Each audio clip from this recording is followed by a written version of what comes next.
கோவிலில் இருக்கும் ரகசியங்கள். இரத்தம் போல் வழியும் திரவம் அதிசய நந்தி. பொதுவாக எல்லா சிவன் கோவிலிலும் நந்தி இருப்பதை பார்த்திருப்போம். ஆனால் சிவகங்கை இளங்குடி கிராமத்தில் உள்ள சிவன் கோவில் சற்றே வித்தியாசமான சிறப்பு வாய்ந்த ஒரு அதிசய நந்தி சிலை உள்ளது. ஆம், அப்படி என்ன சிறப்பு என்றால், பல நூறு ஆண்டுகளாக இந்த நந்தியின் வாயில் இருந்து வித்தியாசமான இரத்தம் போன்ற திரவம் வழிந்தபடியே உள்ளது.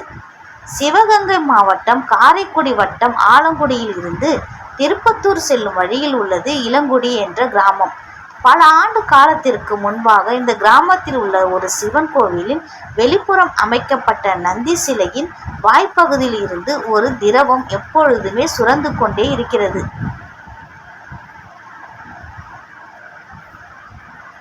இந்த திரவம் பார்ப்பதற்கு எண்ணெய் போன்று வளவளப்பாக உள்ளது.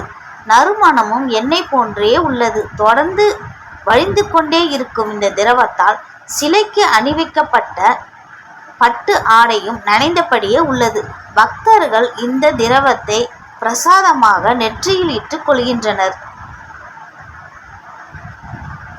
இந்த நந்தி சிலையை ஆராய்ச்சி செய்த அறிஞர்கள் இது எப்படி சாத்தியம் என அதிர்ச்சி அடைந்தனர்.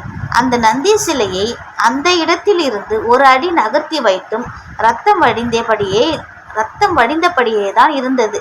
அந்த ஊர் மக்கள் சிலையின் திரவ சுரப்பையே தங்கள் கால கடிகாரமாக நம்பி விவசாயம் செய்வதாக கூறுகிறார்கள். சிலையில் திரவம் அதிகமாக சுரந்தால் விவசாயம் செழிப்பாக இருக்கும் என நம்புகின்றனர். அங்கு எத்தனையோ கற்சிலைகள் இருந்தாலும் அந்த குறிப்பிட்ட நந்தி சிலையில் இருந்து மட்டும் எப்படி அந்த திரவம் வழிகிறது என்பதை இதுவரை யாராலும் கண்டறிய முடியவில்லை.